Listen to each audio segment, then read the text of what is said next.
What's up, everyone? We're back for part 2 of our draft prospect walkthrough. Frank is about to join me in just a second, and we're going to pick it up from EJ Liddell. What about Patrick Baldwin, a player that Milwaukee basketball fans will be very familiar with? Who else we got? Jaden Hardy is going to be on the list. Jaylen Williams is going to be on the list as well. So Frank's about to join me. As always, get involved. YouTube comments, Twitter comments. Tell us who you think the Bucks should take. Let's get started.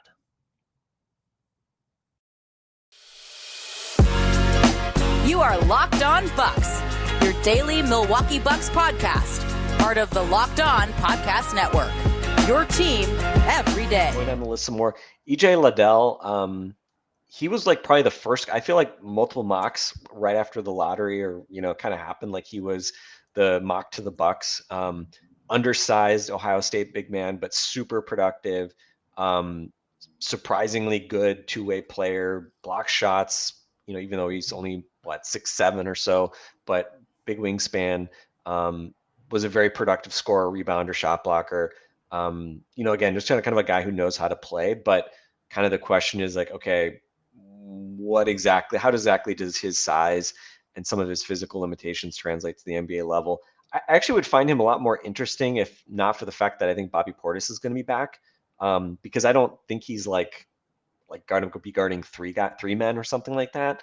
I think he is like a 4, maybe quote unquote a 5 if Giannis is out there. Whatever, it becomes a little messy when Giannis is on the floor. Like who's really the big man? But interesting in the 17 to 32 range per the Hoops Hype mock draft. Again, I wouldn't hate that pick. I could talk myself into it, I guess.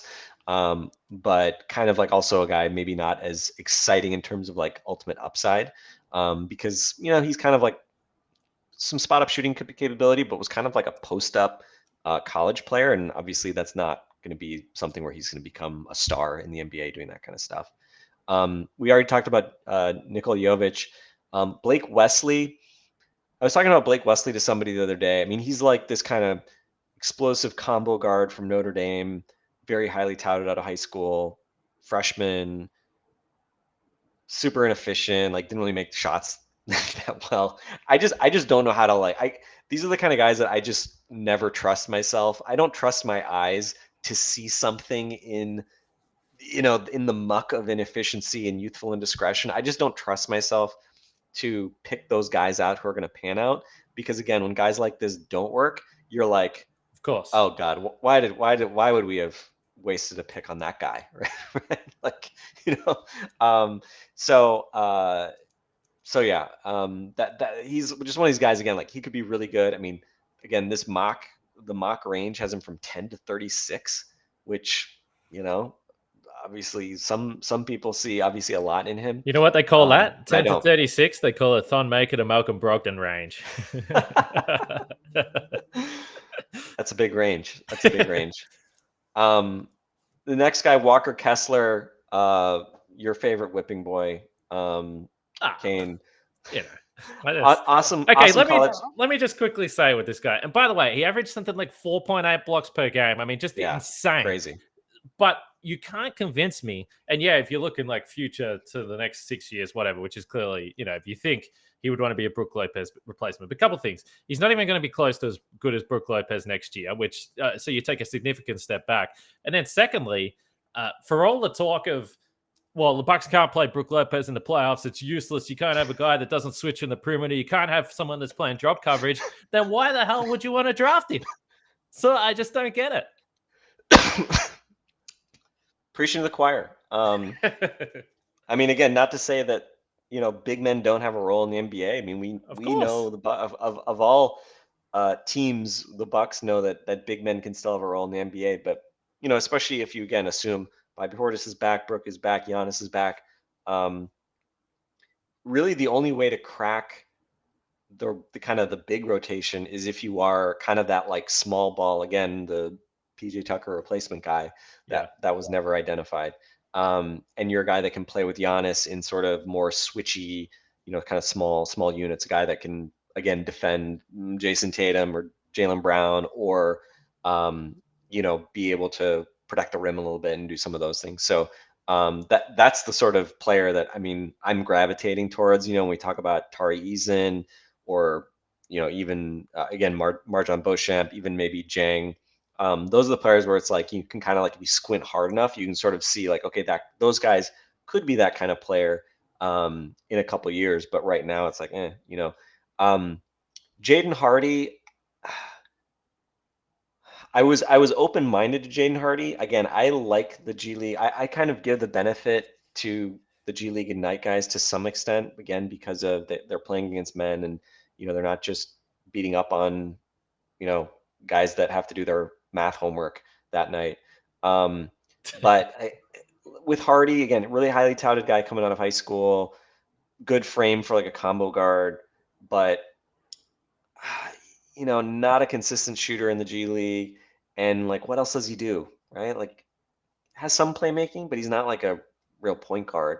And his finish, he was a terrible finisher in the G League, which again, he's going against men, but it's not like he's like some nuclear athlete or something like that. So again, it's like you just look at him, you're just like, shit, this guy, like watching him, he takes tons of mid-range jumpers, and I just had visions of 2015 sitting in my good friend Steve Von Horn's apartment in Boston, watching the analysis of the Rashad Vaughn pick and thinking, is his upside like late career OJ Mayo? Like that was just sort of the feeling I got watching Rashad Vaughn.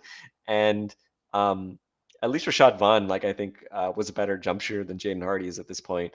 I think Jaden Hardy's a bit better of an athlete. But anyway, yeah, it's just hard because again, this guy could figure it out, and he could be a really interesting kind of attacking combo guard scorer.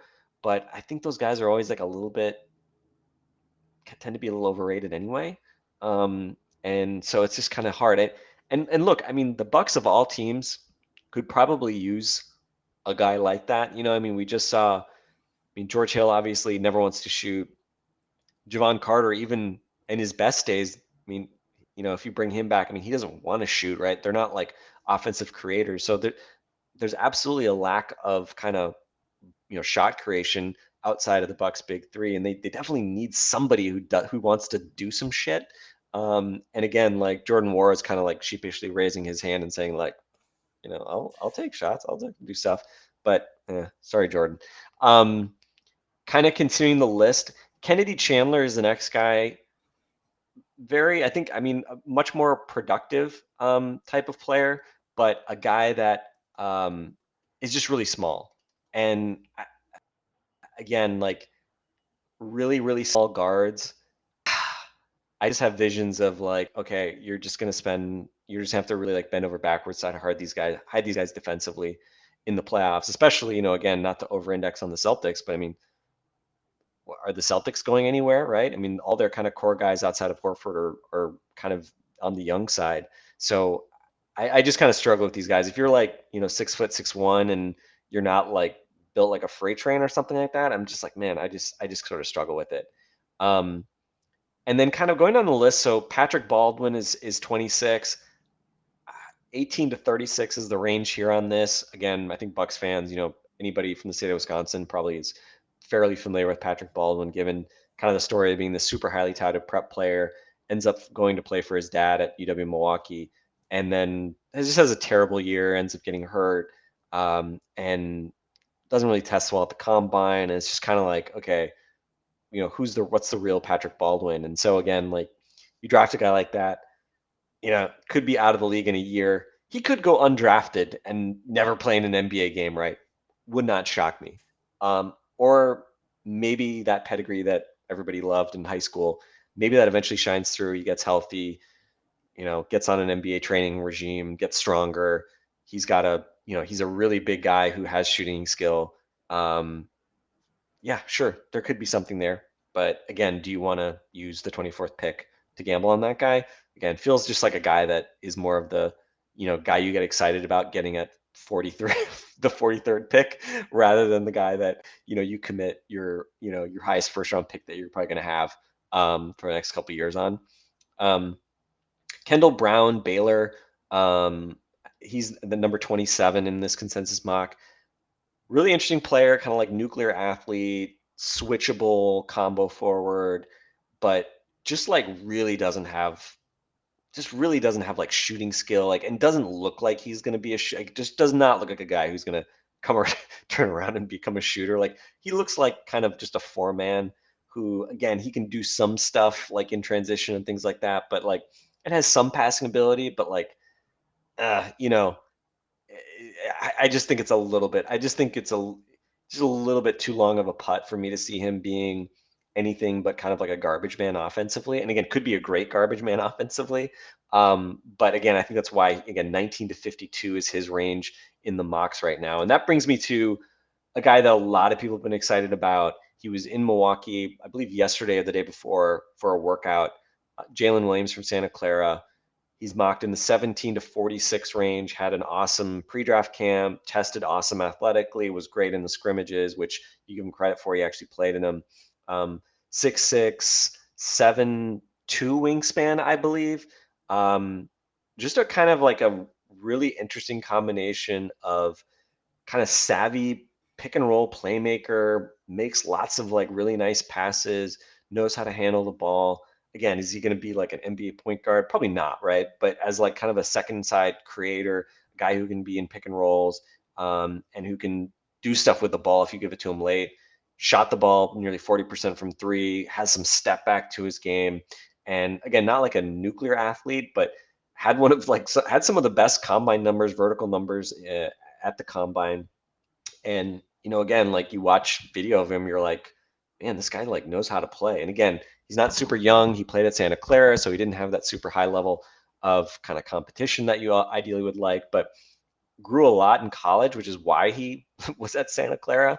And just a really intriguing guy who, I've definitely kind of gone along with the crowd who just sort of look at him. You're like, man, it wouldn't shock me if he was, a contributor as a rookie in the NBA. He just does a lot of stuff and seems competent defensively, and just a lot to like there. So I don't know. I mean, again, just size wise and skill wise, maybe he's not sort of like the nuclear, like switchable, athletic defensive player. I think he could be a good defensive player, but he's not necessarily in the category of like a Tari Eason or something like that. But again, that's why, his range is 17 to 46, and he's number 28 in this consensus mock instead of 16 like Tari Eason is. I don't know. I don't know if you've looked into Jaylen Williams at all. You've probably seen lots of people talking about him. Kane, do you want to weigh in on Jaylen Williams, and knowing that if you criticize him, you may become a target of Bucks Nation? No, well, I'm confused because there's two. Yes, there's Santa Clara Jaylen Williams, not Arkansas Jaylen Williams. Jalen. There's just so many Jaylens out there these days. So many Jaylens. But let's talk about Santa Clara. Jaylen Williams here. Steve Nash was Santa Clara, wasn't he? Has there been many other really good NBA players from Santa Clara? Not too sure. But the thing that stands out with Jaylen Williams, just when you read what the draft experts say about him, and I just had Vicini's mock up there, and it's just got me a little confused. He had him going 21 to Denver. Anyway, it's in that range. And the thing that I'm like, wait a second, he says there's just not that many holes in his game. And I'm like, then I'm looking at every player around him, and it's like, well, he can score, but he can't finish at the rim. He gets his shots up, but he doesn't defend at all. And so it's just like confusing to me. Why is this guy with perfect NBA size? Why is he going to be there at 24? So part of me doesn't want to get too excited. But yeah, I would agree. And the point that he was a point guard previously, and that's why, and you see this like with, it's not a totally rare thing, but when guys go through growth spurts, but they kind of can handle the ball a little bit and pass a little bit because they've played point guard in their past. So there just seems to be a lot to like there. The fact that he's 6'6" and, 6'6", 6'7" is interesting because at the start of this pod, when you said that, size is something that you're looking at, it's just so funny to me that you mentioned that player that's, I think, 6 foot. I can't remember who that was, but that's like in 2020. Chandler. But in 2022, it's like 6 foot. Like, you're like, my goodness, will you ever be able to play in the playoffs? Probably not. And even for me, when I was looking at some of the guards, and even Hardy, again, who's only 6'4", and Ty Washington, who's only 6'4", it's like, geez, it's so small, like in 2022, like, and it's obviously not. But when you look at some of the point guards that have come into the league in recent years, and they're 6'6", 6'7", and beyond. It is a bigger man's game than it was even 5 years ago, and I think that's why Jaylen Williams is really interesting. Yeah, Kennedy Chandler, 6'1.5" in shoes, 6'5" wingspan, 172 pounds. It's a little. That's just a really small guy, Yeah. And it's just like you have to be so good just to like hack it as a backup, at that size. It's just really hard to figure out. But yeah, Jaylen Williams. I mean, again, you can put me on the bandwagon. Watching film of him, it just seems like the guy knows how to play, right? And that at least makes me somewhat optimistic that hopefully Mike Budenholzer, we know Bud is going to have some say in this, right? Because he's the guy that has to decide if he plays. It's going to be interesting to see kind of what profile they go for. And that's something I wanted to bring up at the top. I mean, it's kind of hard. I mean, again, with the number of picks that have been traded since John Horst has been GM, it's kind of hard to figure out. I mean, there isn't a lot of track record. Obviously, it's not great since Horst became GM. They haven't obviously picked very high during that entire time because they've been very good and have traded a lot of picks.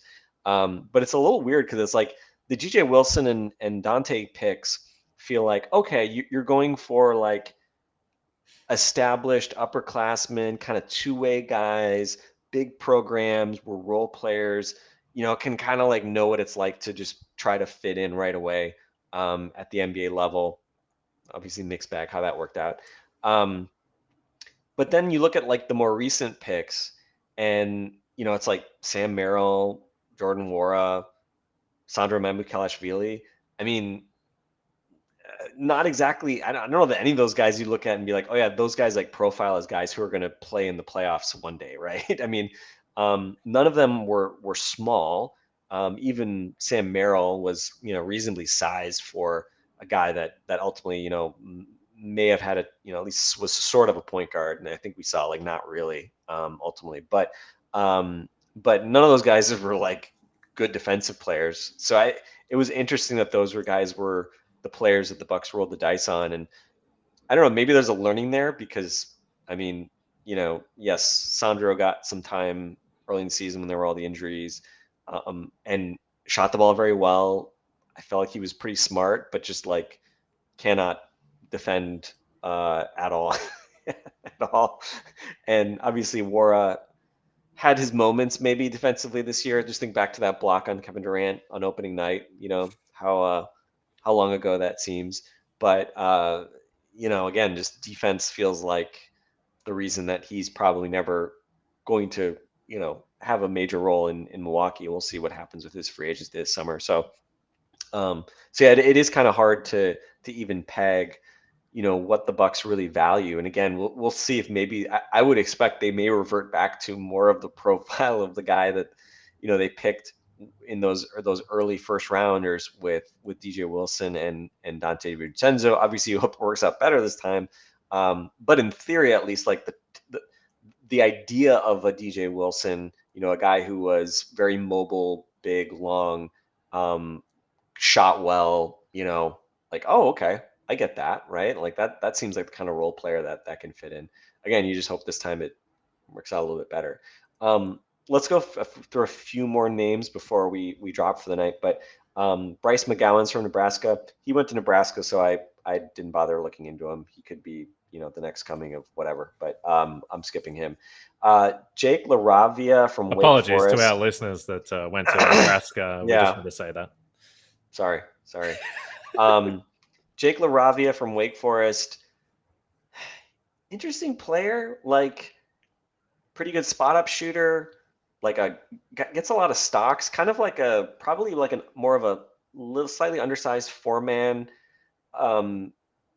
Doesn't have like kind of alligator arm type guy. I think he's like 6'8" with a 6'9" wingspan. I think pretty sturdy. Could be a fine NBA player, but like, do I want to take that guy at 24? Just not exciting. Not a super athlete.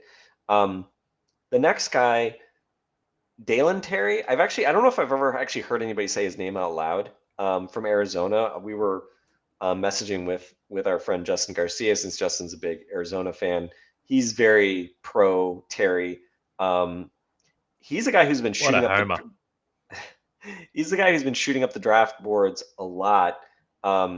He's right now in the 22 to 39 range in this consensus mock 31, but I think he's actually the highest riser of anybody in the consensus mock right now. He's jumped 9 spots in the consensus mock draft rankings. Really interesting player. I think he's 6'7" from Arizona. He's like kind of like small forward size, but very unselfish, kind of like glue guy, role player guy. Played a couple years at Arizona. He's going to be 20 years old. He doesn't always look like the smoothest guy to me, but I mean, everybody seems to agree that he's athletic and springy and became a pretty passable 3-point shooter, at least a spot up guy towards the end of the year. So again, like, is there a big upside there? I don't know. I don't feel like there is. And interestingly, I think he reminds me a lot of the next guy on the list, who's Wendell Moore, I was messaging with our friend Eric Name and friend of the pod CJ the other day. They were kind of joking about how they're like the leaders of the Wendell Moore fan club. And he's just a really interesting player. I mean, he played at Duke. He's not under the radar in that regard. Averaged 13 points a game. I think he was like 4 or 5 assists a game. But he's like 6'5", and I'm trying to remember if he's like a 7-foot or 7'2" wingspan. But again, very good frame. He doesn't play like a nuclear athlete, but his testing numbers work terrific. Again, like, has a really good frame, especially for a guy that could be like a secondary ball handler, and could maybe even play some point guard for you. To be, again, in that 7-foot wingspan type category. I mean, I was joking that, like, okay, so is he like 33-year-old George Hill? Like before George Hill like completely forgot that you're allowed to shoot the basketball, and kind of being just sort of like a steady, good decision making guy. Again, like, is that like a sexy, super upsidey pick? Maybe not. I think he's 20 years old, going to be 21-ish sometime soon. So again, he's not like a 19-year-old, like the world is our oyster, he could be anything type player. But I just read about like kind of like his game, and interesting to compare him to somebody like Jaylen Williams. He's a little bit smaller than Jaylen Williams, but similar ages. I think Wendell Moore is a little bit younger, and it's kind of one of those questions. It's like, well, if Wendell Moore played at Santa Clara, I mean, wouldn't he average 5 more points per game or whatever, right? He probably would have looked pretty good and put up big numbers. And again, you watch the film of him, it's like, I think it was a high 30s, maybe close to 40% 3-point shooter. I mean, again, is he going to be Steph Curry? No, but there's certainly, you're not having to bend over backwards to convince yourself that this guy is going to be able to knock down shots. So I think both those guys are interesting. Again, are you excited to get them at 24, or are those the guys that, if you traded down for multiple second round picks, which could be something the Bucks could look at, would you be more excited about trading down to, 30 and 34 and getting him and some other guy, right? One of these other guys. Well, yeah, that might be more exciting. Get 2 bites at the apple, depending on how you view sort of the depth of the draft. I certainly, looking at this being a less than super educated draft watcher, it does feel like some of the guys in the, early 20s don't look a whole lot different to me than guys in the early 30s. So I think that's certainly maybe something that the Bucks look at. And then maybe one other guy I'll mention, Christian Braun is at, actually, I want to mention two other guys. Christian Braun from Kansas, 6'7", kind of wing, short arms, like negative wingspan guy. I think he's like 6'6.5" wingspan. Classic white guy problem. Pretty good athlete, pretty good shooter. Again, not like crazy at either. Kind of just out of the box, good role player. Played for a big program. So interesting player, right? 26 to 45 is his supposed range. I like him. He was in Milwaukee the same day as the Jaylen Williams workout. So, again, we'll, I guess, see on draft night if they pick one or the other. Then we may know how that draft workout went.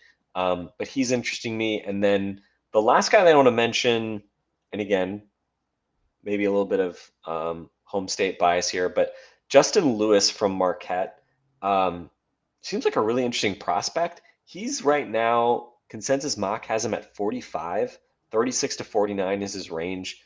But again, kind of like he's 6'7" with a 7'2" wingspan. He's really strong.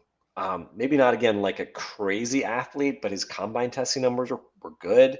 And again, has that long wingspan.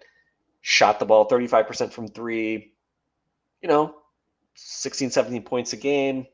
Not crazy numbers, but really sturdy defensively. And again, just a guy where it's just like you can sort of talk yourself into seeing this guy as like, sure, why can't that guy be, a rotation guy for a playoff team, a couple of years from now? So, again, I think there's a lot of guys that sort of fit the profile of the type of player that I'd be interested in. And again, obviously the first question is, do the Bucks keep the pick in the first place? But if they do, even if they were to trade down into like the early 30s, I think there's a number of guys there that, again, fit into that kind of like wing type profile who, again, could give you a combination of, kind of athleticism, size, two-way potential, and again, maybe not proven knockdown shooting right out of the box, but guys that at least have, either kind of vertical athleticism with potential to add some shooting, or maybe they have a little bit more playmaking and kind of basketball IQ. So, anyway, so that's my quick rip through the consensus mock draft, and I'll be wrong on many of those. But we'll delete these videos, Kane, and make sure that a year from now, no one will be able to look at them and see how wrong we were. The beauty is, if you name enough players, surely you're going to hit on one of them, and you just got to hope that they get picked before the Bucks take their 24. Then you say, "Well, I would have been right." When Walker Kessler wins Rookie of the Year next year, we'll go back and delete this video to make sure no one sees us talking about when Walker Kessler and Kennedy Chandler are the two breakout stars of the rookie class. We'll go back and have to make sure nobody sees this. And by the way, I do want to say, if the Bucks draft Walker Kessler, I will do a full 180 and be on board the train. I need to be clear about that. But I think you'll be a good player. Just it doesn't make sense in Milwaukee. There's no shame in that. There's no shame in that. It's no personal shame. I mean, probably a future Hall of Famer. Just don't think we need him in Milwaukee.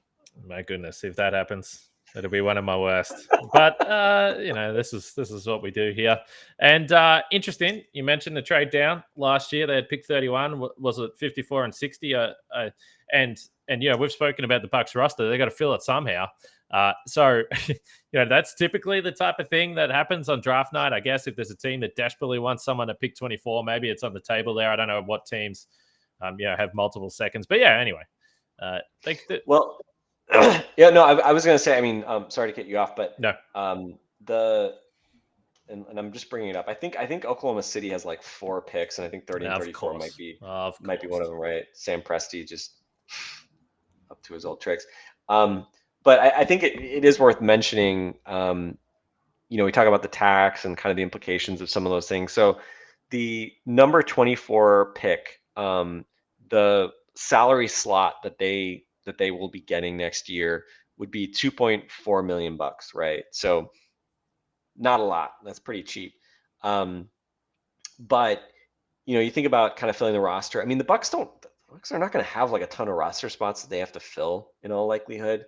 When you think about the number of guys coming back, and again, this assumes Pat and Bobby are back, and Thanasis is back, and maybe one of like Luka Vildoza and Rajon Tucker are back or something like that. I mean, they don't have tons of spots to go back. I mean, we haven't talked about Sandro Mamukelashvili, right? Like, is he back? They don't have like tons of spots, but in the event that they wanted to, again, kind of potentially do like a move where they trade down, the upside from a financial perspective of the second round picks is if you sign those guys to the minimum, a 2-year minimum, they only count as the actual minimum for salary cap purposes, which again, I'd have to double check, but it's probably about like $700,000-800,000 in terms of just value difference between that and a minimum contract player, because those guys count at generally at least the second year veteran minimum. And again, like when you talk about on the margin where the Bucks are with the tax, you multiply all of that by 4 or 5 times. You're talking about like, if you take two um, 2 second rounders, right? So like for instance, Orlando has 32 and 35. Oklahoma City has 34 and 30. 30 is actually the end of the first round, but again, there's a lot of potential ways that you might be able to trade back, and potentially add 2 picks rather than just one, or maybe you punt one to next year.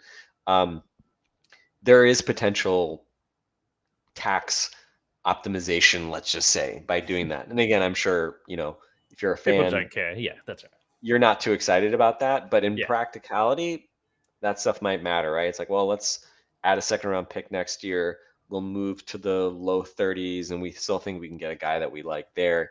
And oh, by the way, we'll save, 1.5 million in the salary, and that's going to equal $7 or $8 million in terms of net cost this year. Again, that may be part of the calculus of what they're doing. I hope that there's somebody great at 24 that they're excited about, that we'll be excited about, and they just draft that guy, and we see that guy pan out and make contributions for the Bucks in the playoffs.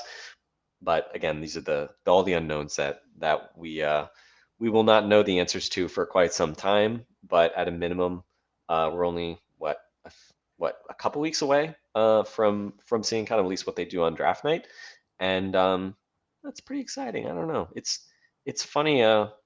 Yeah, Thursday, June 23rd. It's funny just thinking back to the days when the pre-draft workouts, like the Bucks would tell you in the morning who was coming in that day. You get all excited to like see the video from the draft workout. Billy McKinney would talk in code about what they saw in those players, and he'd be like, "Oh, is he sandbagging? Does he hate that guy? Does he like that guy?" And now, like, they tweeted out pictures from the Jaylen Williams workout, and then they deleted it because they didn't want apparently anybody to to know who they worked out, because now they're NBA champs and they have bigger fish to fry than trying to get people excited about number 24 overall picks. But hey, this is how far we've come as a fan base, I guess. Yeah, no offense, but I would say if you're an NBA franchise, you'd probably look at the guys that the Bucks are working out and say, "All right, we'll steer clear of those guys." No offense. I've got full faith. I've got full faith, but let's just say it's been a rough road. It is, but it's been a rough road. All right, let's wrap it up.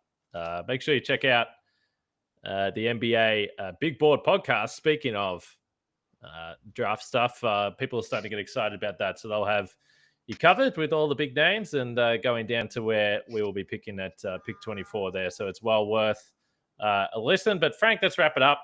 It's lovely to have you back. It's great to hang out with you, Frank. I'm glad you're well. I'm glad everyone's well. And now I can go back to hassling you throughout the weeks without guilt.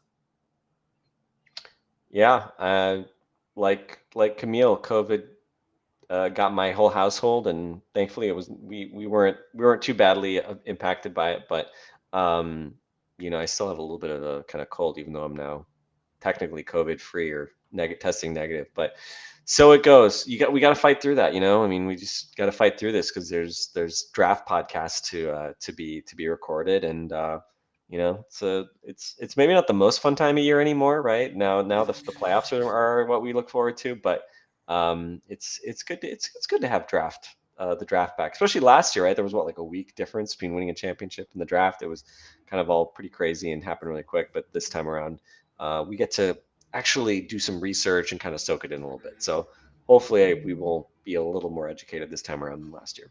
I was still too drunk from celebrations to even pronounce Mamu Kalashvili last year's draft. All right, let's wrap it up. Let us know what you think on Twitter and the YouTube comments of the guys that Frank's rattled through and the guys that we've discussed here on this podcast. And then we'll be back next week. So for myself, Frank, enjoy the weekend.